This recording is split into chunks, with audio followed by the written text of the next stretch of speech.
በስመ አብ ወወልድ ወመንፈስ ቅዱስ አሐዱ አምላክ አሜን።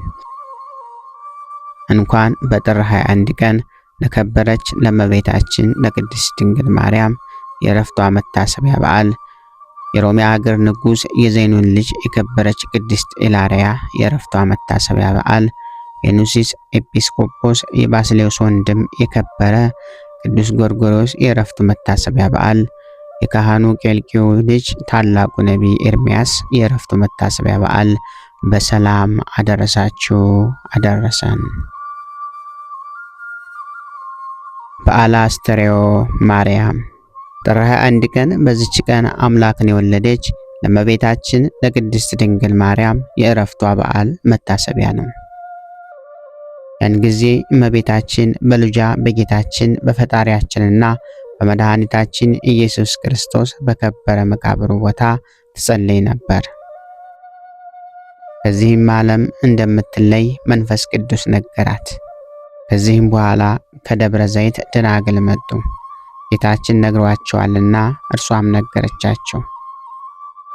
በዚያም ጊዜ እመቤታችን እንዲህ ብላ ጸለየች።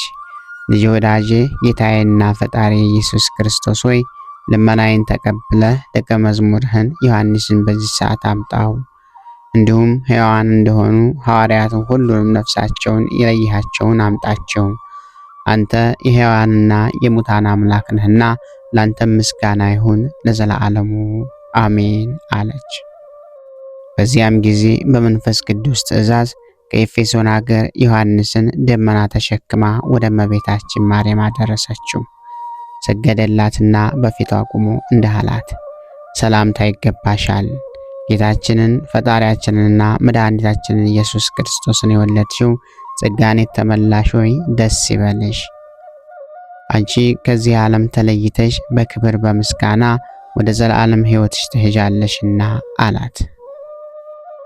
ይህም ስሙ ክቡር ምስጉን የሆነ ጌታችንና ፈጣሪያችን ድንቆች ተአምራቶችን በአንቺ ላይ ከገለጠ በኋላ ነው አላት። እመቤታችን ቅድስት ድንግል ማርያምም ይህንን በሰማች ጊዜ እጅግ ደስ አላት። እግዚአብሔርንም እንዲህ ብላ መሰገነችው። ፈጣሪ ጌታዬ ላንተ ምስጋና ይሁን። አንተ የለመንኩህን ሰጥተኸኛልና አሁንም ነፍሴን ተቀብለው ወደ ሰማይ ወደ አንተ ሊያሳርጓት ከሚመጡ መላእክቶች ጋር በመምጣት የምለምንህን ሁሉ ስጠኝ አለችው። በዚያም ጊዜ ከሰማይ እንዲህ የሚል ቃል መጣ።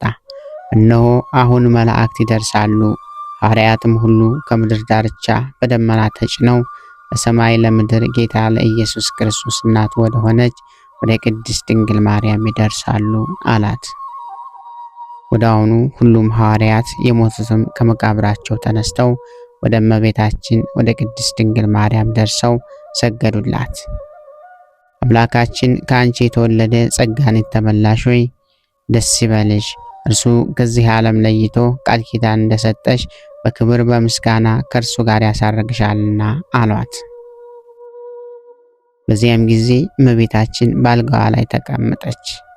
ሐዋርያትም እንዲህ አለቻቸው፣ ፈጣሪያችሁ ኢየሱስ ክርስቶስ እንደሚመጣ እናንተንም እንዳየኋችሁ እንደማዩ አሁን አወቅኩ። ከዚህ ከሥጋዬ ወጥቼ ወደ ዘላለም ሕይወት እሄዳለሁ። ነገር ግን ትነግሩኝ ዘንድ እሻለሁ፣ ከዚህም ዓለም እንደምለይ ከወዴት አወቃችሁ አለቻቸው። ጴጥሮስና ሐዋርያትም ሁሉም ወደ አንቺ እንመጣ ዘንድ መንፈስ ቅዱስ አዘዘን፣ ወደ አንቺ እንደ ዓይን ጥቅሻ ፈጥነን ደረስን አሏት። እመቤታችን ማርያምም ይህንን ነገር ከሐዋርያት በሰማች ጊዜ ድምጿን ከፍ አድርጋ እንዲህ አለች፣ ጌታዬና ፈጣሪ ኢየሱስ ክርስቶስ ሆይ ክቡር ምስጉን የሆነውን ስምህን ፈጽሜ ያመሰግናለሁ አለች። የኔን የአገልጋይህን መከራ ተመልክተ ድንቅ ኃይልህን አድርገህልኛልና እንግዲህ ወዲያ ትውልድ ሁሉ ያከብሩኛል ያመሰግኑኛል አለች። ጸሎቷንና ምስጋናዋን ስትጨርስ ሐዋርያትን እንዲህ አለቻቸው፣ ዕጣን አምጥታችሁ በማጠን የጌታዬን ኢየሱስ ክርስቶስ ስሙን ጥሩት አለቻቸው። እነርሱም እንዳዘዛቻቸው አደረጉ። በዚያን ጊዜ የክብር ባለቤት ጌታችን መድኃኒታችን ኢየሱስ ክርስቶስ እልፍ አላፋት መላእክትን አጅበውት እያመሰገኑት መጣና አረጋጋት። ያዘጋጀላትንም ተድላና ደስታ ነገራት። በዚያንም ብዙዎች ድንቆች ተአምራቱ ተደረጉ። ዕውሮች አይተዋልና፣ አንካሶች ቀንተው ሄደዋልና፣ ደንቆሮች ሰምተዋልና፣ ለምጻሞች ነጹ፣ አጋንንትም ከሰዎች ወጥተው ሄዱ፣ ድዳዎች ተናገሩ፣ በሽታና ደዌ ያለበት ሁሉ ዳነ። እመቤታችን ቅድስት ድንግል ማርያም ወዳለችበት ቤት በቀረቡ ጊዜ ከደዌያቸው ይፈወሳሉና። ከሥጋዋ የምትለይበት ጊዜም ሲደርስ ሐዋርያትና ደናግል ትባረካቸው ዘንድ እያለቀሱ ለመኗት። እጇን በላያቸው ላይ ዘርግታ ባረከቻቸው።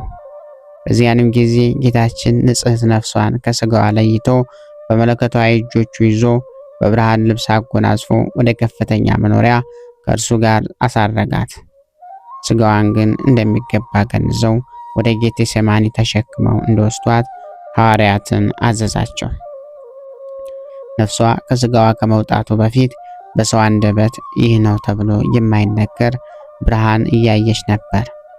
የክብር ባለቤት ጌታችን መድኃኒታችን ኢየሱስ ክርስቶስም እንግዲህ ሥጋሽን ተድላ ወዳለበት ገነት አፈልሳለሁ፣ ዳግመኛም ሥጋሽን ከነፍስሽ ጋር አዋህጄ አንስቼ መላእክት በውስጡ በፊትሽ ሆነው በሚያመሰግኑበት ተመሳሳይ በሌለው ተድላ ደስታ ባለበት ማደሪያ አኖርሻለሁ አላት። እመቤታችንም እንዳለች አቤቱ በረቀቀ ጥበብህ ይህንን ሁሉ የሠራህ አመሰግንሃለሁ።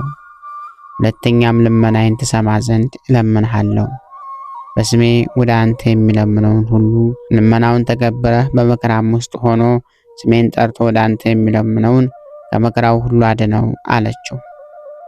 በሰማይም በምድርም በሥራውም ላይ ሁሉ አንተ ከሃሊ ነህና መታሰቢያዬን በውስጧ የሚያደርጉትን ሁሉ ባርክ አለችው። በእኔ ስም የሚያቀርቡትንም የሁሉንም መሥዋዕታቸውን ተቀበል አለችው። ጌታችንም እንዲህ ብሎ መለሰላት፣ የለመንሽኝን ሁሉ አደርግልሻለሁ፣ ደስ ይበልሽ። ከኔ ከአባቴ ከመንፈስ ቅዱስ ዘንድ ጸጋ፣ ክብር፣ ባለሟልነትን ተሰጥቶሻልና ስምሽንም ጠርቶ የሚለምን ሁሉ በዚህ ዓለም በሚመጣውም ዓለምም አይጠፋም አላት። እመቤታችንም ቅድስት ድንግል ማርያም ካረፈች በኋላ ጌታችን እንዳዘዘ ወደ ጌቴሴማኒ ሊወስዷት ሐዋርያት ገንዘው ተሸከሟት። አይሁድም በሰሙ ጊዜ ሥጋዋን ሊያቃጥሉ ወጡ። ከእነርሱም አንዱ ከምድር ይጥላት ዘንድ የእመቤታችንን አልጋዋን ያዘ። ያን ጊዜ ከእግዚአብሔር የተላከ መልአክ እጆቹን በእሳት ሰይፍ ቀጣውና እጆቹ በአልጋው ላይ ተንጠለጠሉ። ያን ጊዜ በጌታችን አምኖ ወደ እመቤታችን ቅድስት ድንግል ማርያም እያለቀሰ እንዲህ ብሎ ለመነ። የእውነተኛ አምላክ የጌታዬ ኢየሱስ ክርስቶስ እናት ሆይ አንቺ በእውነት ድንግል ሆንሽ በእኔ ላይ ይቅርታ ታደርግ ዘንድ እለምንሻለሁ አላት። በሐዋርያት ልመና እጆቹ ተመልሰው እንደ ቀድሞው ደህነኞች ሆኑ። በቀበሯትም ጊዜ ከዚያ 3 ቀን ኖረ። ረፍቷም የሆነው እሁድ ቀን በጥር ወር በ21 ቀን በዚች ቀን ነበረ። ጌታችንም ብርሃናውያን መላእክት ላከ። እነርሱም ሥጋዋን ከመቃብር ወስደው በገነት ውስጥ በዕፀ ሕይወት ስር አኖሯት። ሐዋርያ ቶማስ ግን ያን ጊዜ አልነበረም። በደመና ላይ ተጭኖ እርሱ ሲመጣ መላእክት ሲያሳርጓት እመቤታችንን አገኛት። መላእክትም ለአምላክ እናት ለእመቤታችን ለቅድስት ድንግል ማርያም ና እጅ ንሳ አሉት። እርሱም ሰገደላትና ተሳለማት። እርሷም ተባረከ። ከዚህም በኋላ ወደ ሐዋርያት ደረሰ። እነርሱም እመቤታችን ማርያም እንዳረፈችና እንደቀበሯት ነገሩት። ቶማስም ሥጋዋን እስከማይ አላምንም አላቸው። ሥጋዋንም ሲያሳዩት ዘንድ ወደ መቃብሯ ባደረሱት ጊዜ በመቃብር ውስጥ ሥጋዋን አላገኙትም። ደንግጠውም አደነቁ። ያን ጊዜ ከመላእክት ጋር ወደ ሰማይ ስታረግ እመቤታችን እንዳገኛት ቶማስ ነገራቸው። ሐዋርያትም ይህንን በሰሙ ጊዜ የእመቤታችንን እርገቷን ስላላዩ እጅግ አዘኑ። ሥጋዋን በምድር ውስጥ ይተው ዘንድ እንዳልወደደ መንፈስ ቅዱስ አስገነዘባቸው። ከዚህ በኋላ አንድ ጊዜ ደግሞ እርሷን ያሳያቸው ዘንድ እንዳለው ጌታችን ቃል ኪዳን በማድረግ ተስፋ ሰጣቸው። እነርሱም እስከ ነሐሴ 16 ቀን በተስፋ ኖሩ። የእመቤታችን የዕድሜዋ ዘመን 64 ዓመት ነው። በአባትና እናቷ ቤት 3 ዓመት ከ7 ወር፣ በቤተ መቅደስም 12 ዓመት፣ በዮሴፍ ቤትም 64 ዓመት ከ3 ወር፣ ከጌታ ዕርገት በኋላ በወንጌላዊ ዮሐንስ ቤት 14 ዓመት ነው። ክብር ምስጋና ይሁን አንድ አምላክ ለሚሆን ለአብ ለወልድ ለመንፈስ ቅዱስ ስም እስከ ዘላለሙ አሜን። ወስብሐት ለእግዚአብሔር ወለወላዲቱ ድንግል ወለመስቀሉ ክቡር። ይቆየን።